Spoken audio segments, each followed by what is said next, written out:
So, good evening.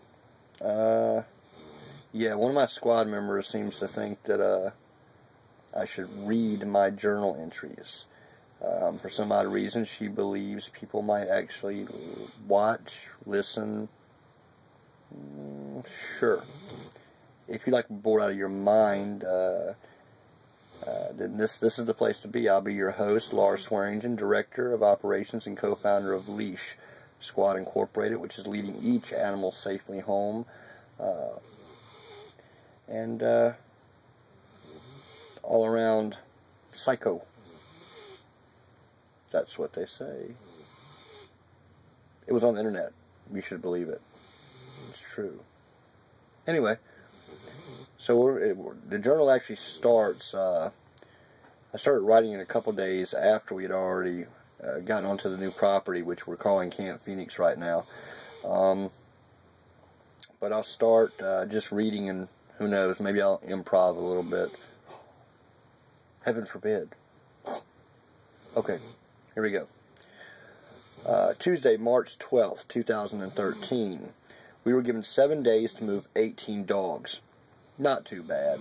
Oh, wait. Okay, we have to find land, secure kennels, tarps, and a few hundred other items. This one almost got me. It unnerved me. In a matter of just a few days of being told we were evicted, we were only able to find 2 properties that fit within our very, very limited budget. One of them seemed to have some decent potential. It appeared to be on a couple acres of land, already had 4 established kennels with concrete pads, had an old well and a pump, and at one time had power ran to it. These are always big things. Really the most important thing is the water. We have to have water. Obviously, I can do without power. Lantern.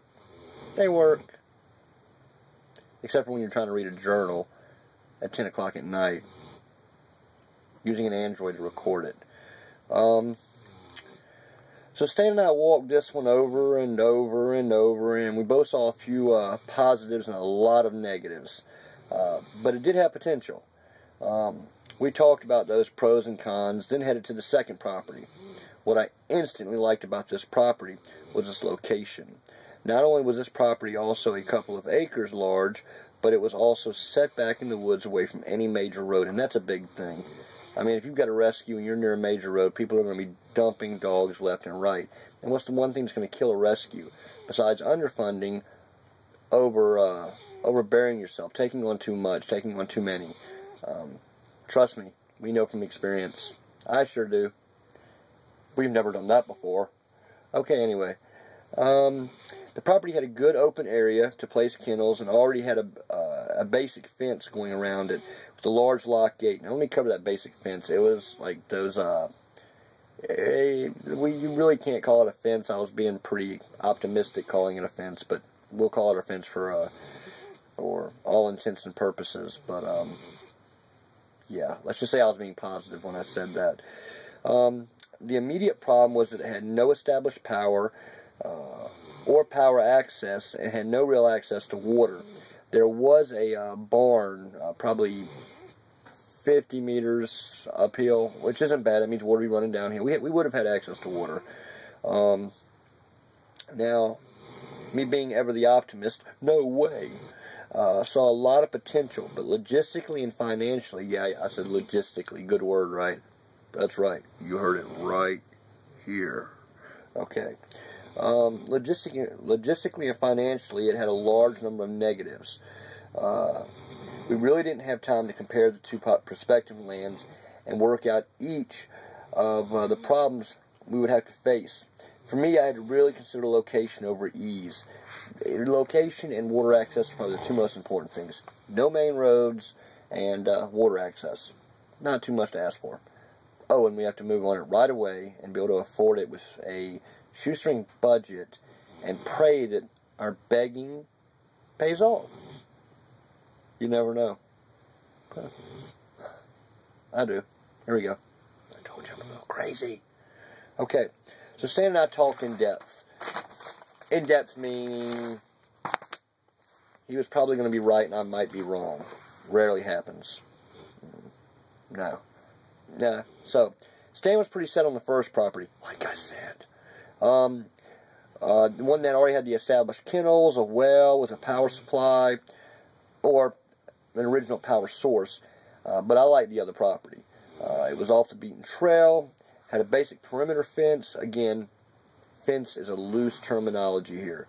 And, you know, the privacy that came along with it was a big deal for me. So after we left both properties and our deadline being just days away, we found a spot to just pull over and hash out a plan and make a decision.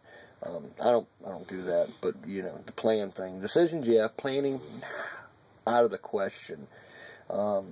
We each fought for our choice, weighing in on pros and cons. But when all was said and done, Stan had claimed victory. Don't tell Stan. And he was right. But don't tell him. And don't let him see this either. His arguments were pretty valid. And almost airtight. Almost. Remember, he was arguing against me. I'm never wrong. It doesn't happen.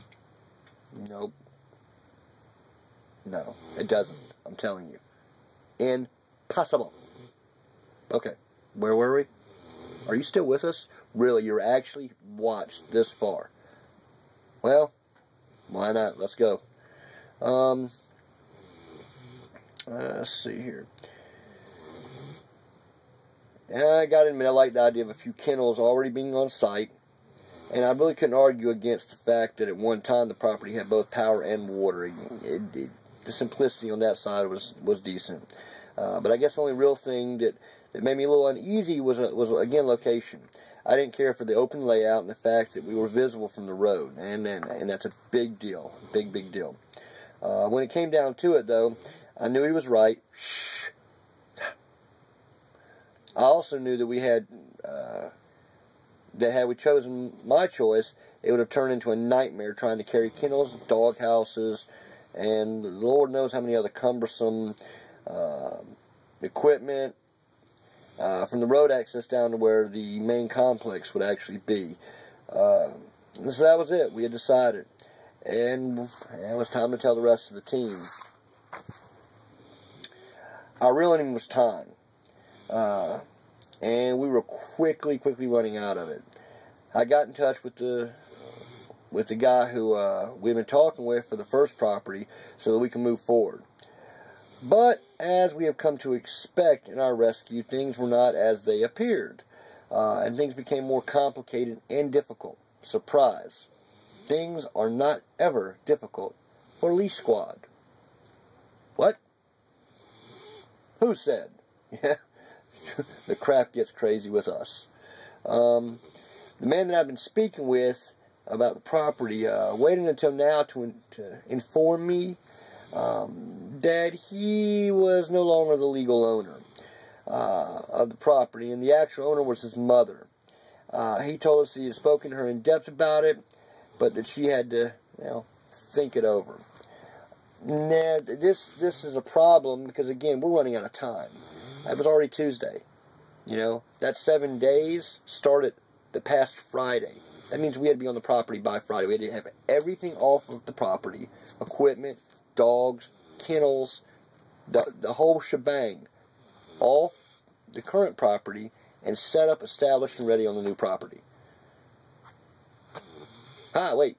Don't say impossible. We don't believe in that word. We don't do simple. But we never have impossible. Well, that was the first entry. That was day one. Alright? Yeah, why not? We'll combine day two also. So, Wednesday rolled around, March 13, 2013. I made contact again with the property owner's son, and he informed me that his mother had yet to come to a decision. It was now Wednesday. We only had until Friday to relocate our entire operation to another location. The owner of the property was dragging her feet on making a decision. Wednesday dragged on with me getting a runaround from the owner. During all of this, we still had 18 dogs that had to be fed and cleaned up after. Wednesday ended and we still had no answer. Yeah. That leaves Thursday and Friday.